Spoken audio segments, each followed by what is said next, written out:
بسم اللہ الرحمن الرحیم۔ السلام علیکم دوستو، آج کی ویڈیو میں ہم آپ کو بتائیں گے پیغمبر خدا حضرت ابراہیم علیہ السلام کے بارے میں، ان کی ولادت کے بارے میں، بت پرستی کے خلاف ان کی تبلیغ اور نمرود کی طرف سے ان کو آگ میں پھینکے جانے کا واقعہ۔ اس ویڈیو کو آخر تک ضرور دیکھیے گا۔ نمرود ملک بابل کا بادشاہ تھا۔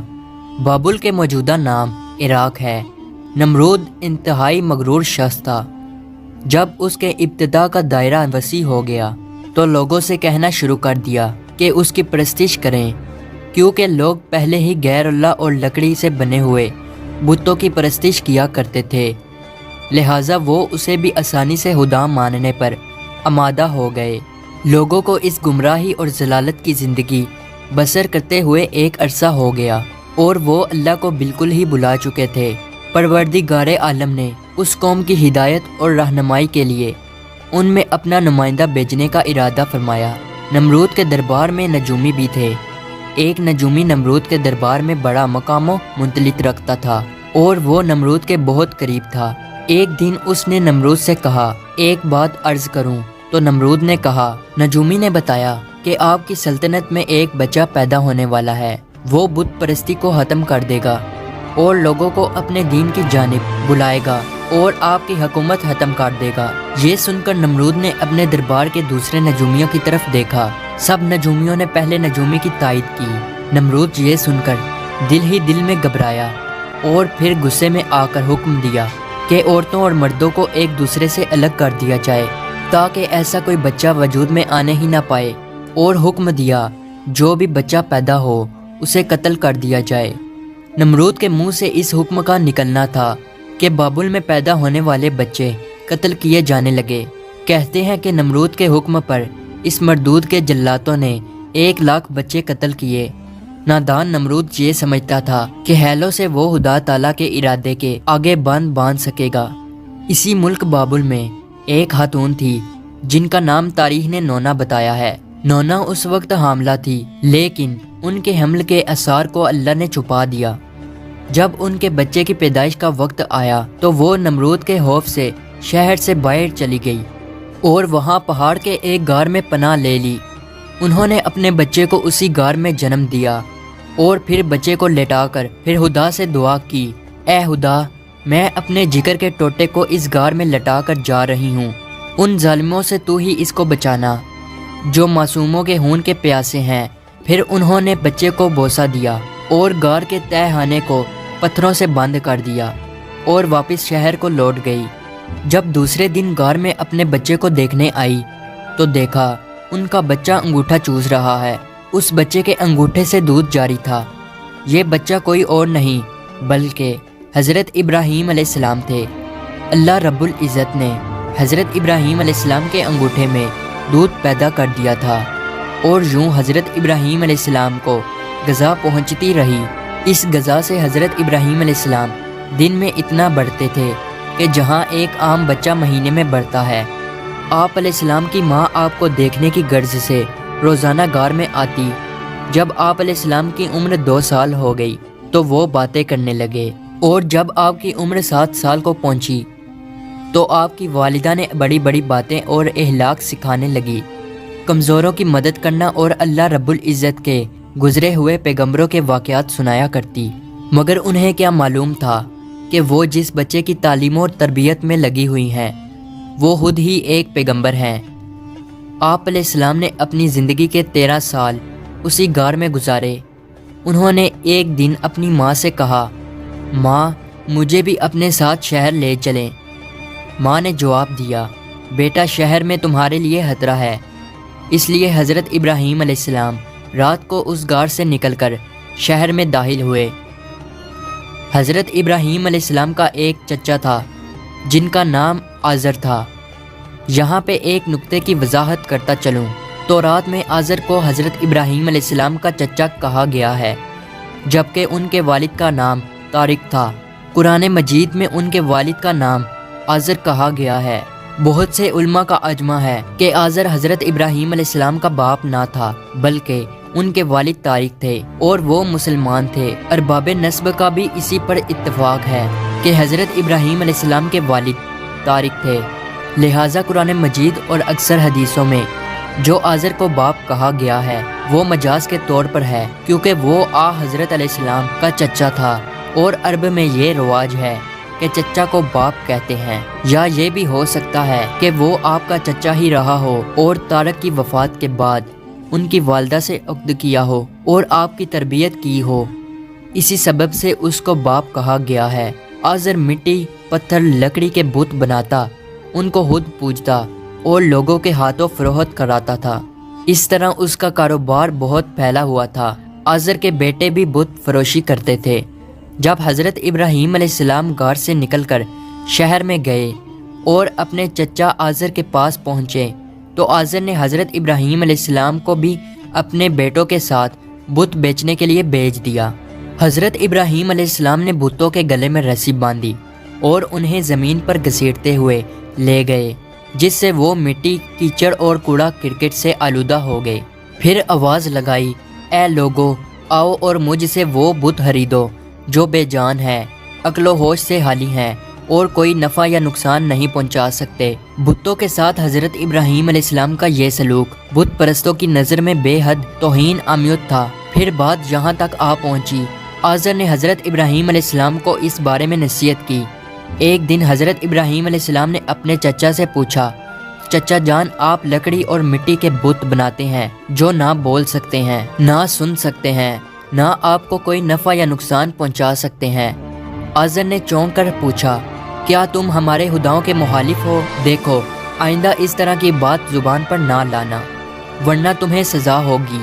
اس کے بعد حضرت ابراہیم علیہ السلام لوگوں سے مخاطب ہوئے اور کہا، پرستش اور سجدے کے لائق نہ نمرود ہے اور نہ یہ بت ہیں، لائق عبادت صرف اللہ تعالیٰ کی ذات ہے، جس نے ساری کائنات کو بنایا، جس نے پوری دنیا کو پیدا کیا۔ حضرت ابراہیم علیہ السلام کا نام اور پیغام تیزی سے پھیلنے لگا، لوگ ان کی بات غور سے سننے لگے۔ جب ان کی شہرت نمرود تک پہنچی تو اس نے اپنے دربار کے لوگوں سے پوچھا، یہ کون نوجوان ہے جس نے ایک ہنگامہ کھڑا کر دیا؟ درباری بولے، اس کا نام ابراہیم ہے جو آزر کے گھر میں جوان ہوا ہے۔ نمرود نے حکم دیا کہ اسے فوراً میرے سامنے پیش کیا جائے۔ نمرود کے بھیجے ہوئے لوگ حضرت ابراہیم علیہ السلام کے پاس آئے اور انہوں نے نمرود کا پیغام انہیں پہنچایا۔ حضرت ابراہیم علیہ السلام نمرود کے پاس پہنچے۔ نمرود نے پوچھا، نوجوان، تم جس خدا کی بات کرتے ہو وہ کون ہے؟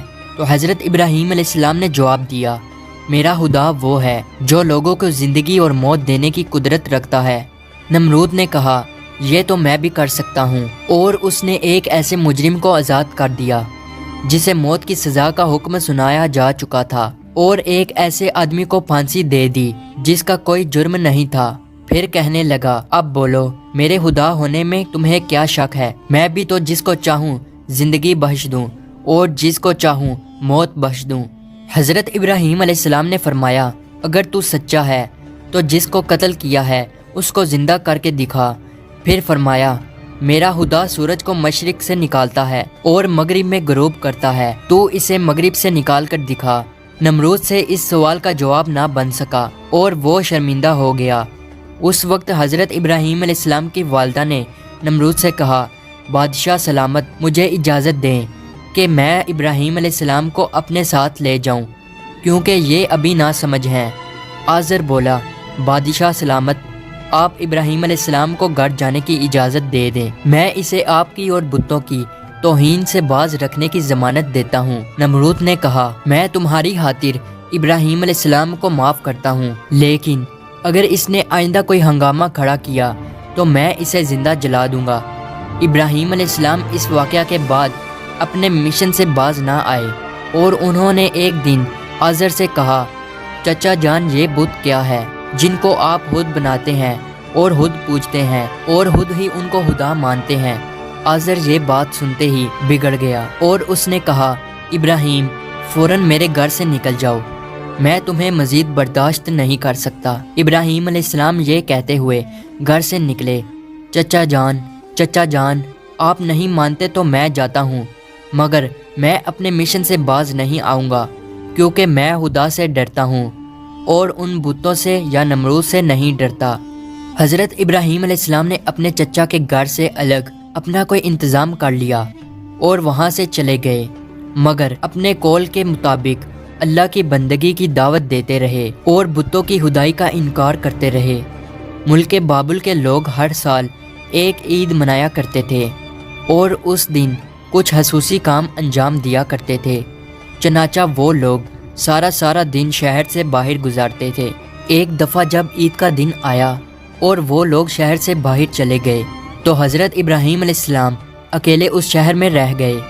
جب حضرت ابراہیم علیہ السلام نے دیکھا کہ شہر خالی ہے اور بت خانے کا کوئی محافظ بھی نہیں ہے، حضرت ابراہیم علیہ السلام نے ایک کلہاڑا لیا اور بت خانے میں جا پہنچے۔ اس عالی شان بت خانے کو دیکھنے لگے جس کو بڑی نفاست کے ساتھ سجایا گیا تھا۔ اس میں مختلف بتوں کو ان کے مطابق ترتیب میں رکھا گیا تھا۔ تب آپ نے ان بتوں کا مذاق اڑانے کے لیے کھانا ان کے آگے رکھا جو آپ ساتھ لے گئے تھے۔ آپ نے ان سے کہا، کیا تم کھانا کھاؤ گے؟ جب بتوں کی طرف سے کوئی جواب نہ ملا تو کہا، تم بولتے کیوں نہیں؟ لیکن اب بھی کوئی جواب نہ ملا۔ اس پر حضرت ابراہیم علیہ السلام نے کلہاڑا اٹھایا اور ایک کنارے سے بتوں کو توڑنا شروع کیا۔ سارے بت چکنا چور کر دیے۔ آخر میں سب سے بڑے بت کے کندھے پر کلہاڑا رکھا اور بت خانے سے چلے گئے۔ جب شہر کے لوگ واپس لوٹے تو اپنے بت خانے میں گئے۔ وہاں جو ان کے بتوں کا حشر تھا، یہ دیکھ کر وہ بہت حیران اور پریشان ہو گئے۔ لوگ سوچ میں مبتلا تھے کہ یہ سب کچھ کس نے کیا ہے۔ سب لوگوں کی زبان پر ایک ہی الفاظ تھا کہ کس نے ہمارے خداؤں کے ساتھ ایسا سلوک کیا ہے۔ بعض لوگوں نے کہا، ہم نے ایک نوجوان کو بتوں کی برائی بیان کرتے ہوئے سنا ہے کہ جس کا نام ابراہیم ہے، وہ بتوں کی عبادت کو بے عقلی کا کام سمجھتا ہے اور اس نے ہمیں لعنت ملامت بھی کی تھی، اس لیے ممکن ہے کہ یہ کام اس نے ہی کیا ہو۔ اس طرح حضرت ابراہیم علیہ السلام پر شک ظاہر کرنے کے بعد ان پر ایک مقدمہ چلا۔ انہوں نے حضرت ابراہیم علیہ السلام سے پوچھا، کیا ہمارے خداؤں کے ساتھ یہ سلوک تم نے کیا ہے؟ تو حضرت ابراہیم علیہ السلام نے بڑے اطمینان سے جواب دیا، یہ بات اس بڑے بت سے پوچھو کہ جس کے کندھے پر کلہاڑا ہے۔ اس شخص نے کہا، وہ تو بول نہیں سکتا۔ حضرت ابراہیم علیہ السلام نے جواب دیا، جی ہاں، بولنا تو دور کی بات ہے، اگر اس کی آنکھ پر کوئی مکھی بھی بیٹھ جائے تو یہ اسے بھی اڑا نہیں سکتا، بھلا دوسرے کو کوئی نفع یا نقصان کیا پہنچائے گا؟ مگر تعجب کی بات یہ ہے کہ تم لوگ پھر بھی اس مجبور لاچار کو خدا مانتے ہو، اس کو سجدہ کرتے ہو اور اس کی پوجا کرتے ہو۔ بس نہیں کرتے ہو تو اس خدا کی عبادت جس نے ساری کائنات کو پیدا کیا اور جو ہر چیز پر قدرت رکھتا ہے۔ لوگوں نے حضرت ابراہیم علیہ السلام کی باتیں بڑے غور سے سنی اور سوچنے لگ گئے کہ واقعی نوجوان سچ کہتا ہے۔ سچ مچ لکڑی، مٹی اور پتھر کی مورتیوں میں کیا طاقت ہے، لیکن ایک آدمی کے دل پر آپ علیہ السلام کی باتوں کا الٹا ہی اثر ہوا۔ وہ بولا کہ ہمارے خداؤں کا ستیہ ناش تم نے ہی کیا ہے، اور اگر تمہیں چھوڑ دیا جائے، آج تم نے ہمارے بتوں کو توڑا ہے، کل ہمارا بت خانہ ہی توڑ ڈالو گے، اس لیے تم جیسے انسان کو زندہ نہیں چھوڑا جا سکتا۔ تو لوگ اس وقت وہاں موجود تھے تو وہ یہ سب کچھ سن رہے تھے۔ یہ شخص نمرود کا بھیجا ہوا جج تھا۔ لوگ کھڑے اس بات کا انتظار کر رہے تھے کہ دیکھیں نوجوان کے لیے کیا سزا تجویز کی جاتی ہے۔ اس سزا کو سننے کے لیے انہیں زیادہ انتظار نہ کرنا پڑا۔ جج بولا، ابراہیم، تمہارے اس جرم کی سزا یہ ہے کہ تمہیں زندہ جلا دیا جائے گا اور تمہاری خاک ہوا میں اڑا دی جائے گی۔ ابراہیم علیہ السلام نے کہا، میں تمہارے اس فیصلے سے نہیں ڈرتا۔ زندگی اور موت کا مالک میرا اللہ ہے۔ میں جو کچھ کہہ رہا ہوں وہ حق ہے اور میرا اللہ سن رہا ہے۔ جج نے حضرت ابراہیم علیہ السلام کو جو فیصلہ سنایا، نمرود نے اس پر عمل درآمد کرنے کے لیے فوراً تیاری شروع کر دی۔ اس نے اس شہر اور ادھر ادھر کے علاقے میں اعلان کرا دیا، ہمارے بتوں کو توڑنے اور ان کی توہین کرنے والے نوجوان کو زندہ جلانے کے لیے سب لوگ ایندھن اکٹھا کریں۔ ادھر بت خانے کے پجاریوں نے بھی اعلان کیا، جو لوگ اپنی کسی مراد کے پورا ہونے کے لیے ایندھن جمع کریں گے، ان کی مراد پوری ہوگی۔ اس اعلان کو سن کر لوگوں نے زیادہ سے زیادہ ایندھن جمع کرنا شروع کر دیا۔ ادھر شہر کے تمام لوگوں نے لکڑیوں کو اکٹھا کرنا شروع کر دیا۔ ادھر ابراہیم علیہ السلام قید کر لیے گئے۔ لوگوں نے ایندھن کے لیے لکڑیوں کو اکٹھا کر کے ایک جگہ اس کا سٹال لگا دیا۔ اس کے بعد ان لکڑیوں کو آگ لگائی گئی۔ جب شعلے بھڑک اٹھے تو حضرت ابراہیم علیہ السلام کو قید خانے سے نکال کر لایا گیا۔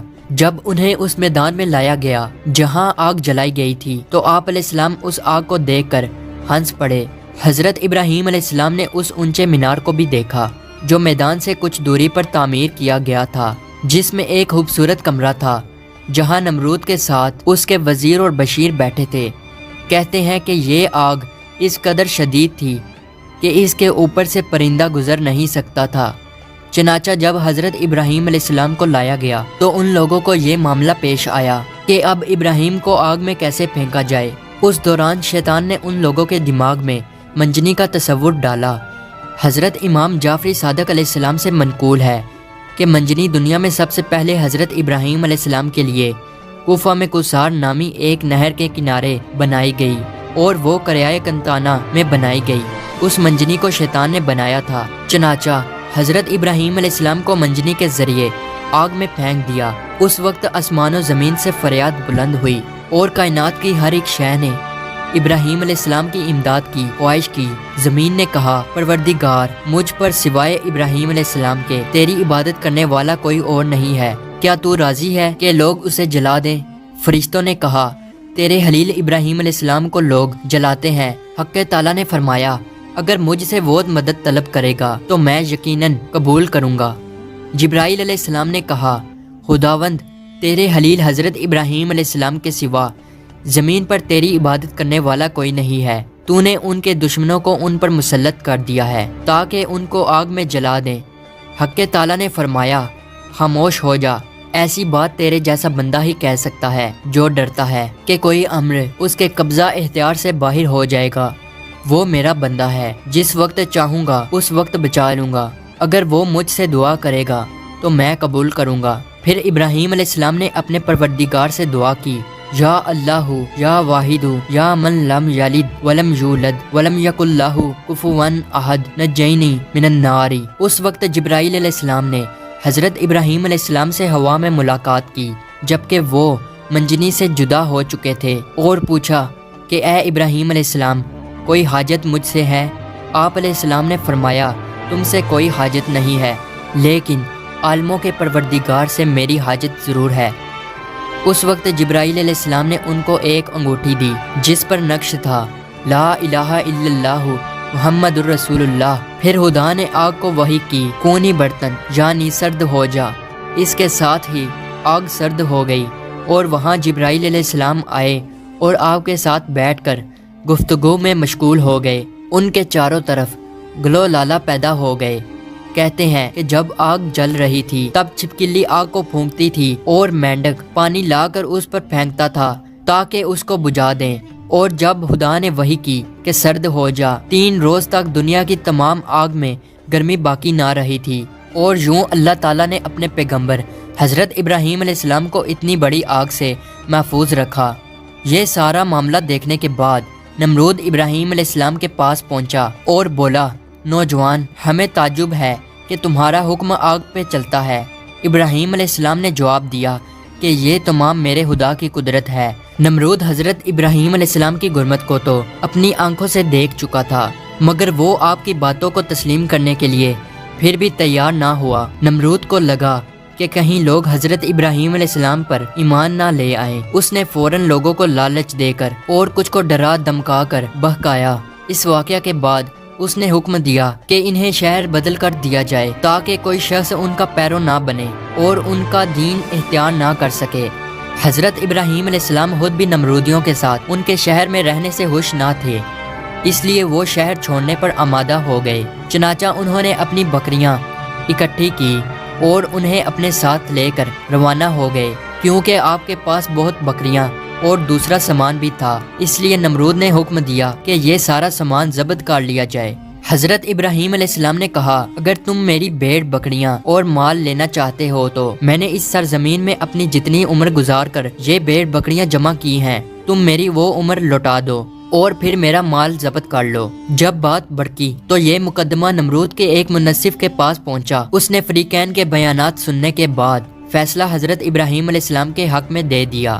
تب آپ اپنی بکریاں اور دوسرا سامان لے کر اپنی بیوی سارہ اور اپنے بھتیجے حضرت لوط علیہ السلام کے ہمراہ بابل چھوڑ کر چل دیے۔ اکثر مورخوں اور بعض مفسروں نے ذکر کیا ہے کہ آگ سے نجات کے بعد حضرت ابراہیم علیہ السلام نے نمرود کو دین حق کی دعوت دی۔ اس شکی نے کہا میں تمہارے خدا سے جنگ کروں گا اور ایک دن مقرر کیا۔ اس روز نمرود بے شمار لشکر لے کر میدان میں آیا۔ ابراہیم علیہ السلام تنہا اس کے مقابلہ میں کھڑے ہوئے، یہاں تک کہ حق تعالیٰ نے سب سے کمزور مخلوق مچھر کو بھیجا جن سے فضا تاریک ہو گئی اور وہ لشکر والوں پر حملہ آور ہوئے اور ان کے سر اور ناک میں لپٹ گئے، یہاں تک کہ سب کے سب بھاگ کھڑے ہوئے۔ نمرود بھی ذلیل و رسوا ہو کر واپس آیا لیکن پھر بھی ایمان نہ لایا، تو خدا نے ایک کمزور مچھر کو حکم دیا کہ اس کے دماغ میں گھس جا، تو وہ اس کے دماغ میں جا کر اس کا مغز کھانے لگا۔ نمرود اس قدر بے چین ہو گیا کہ چند آدمیوں کو مقرر کیا کہ چپل کی باریک نوک اس کے سر پر ماری جائے۔ نمرود کو اسی حالت میں 40 سال گزر گئے تو وہ ایمان نہ لایا، بالآخر اسی حالت میں مر گیا اور اس پر جہنم مسلط ہو گئی۔ امید ہے ہماری آج کی ویڈیو آپ کو اچھی لگی ہو، تو اسے لائک اور سبسکرائب ضرور کیجیے گا۔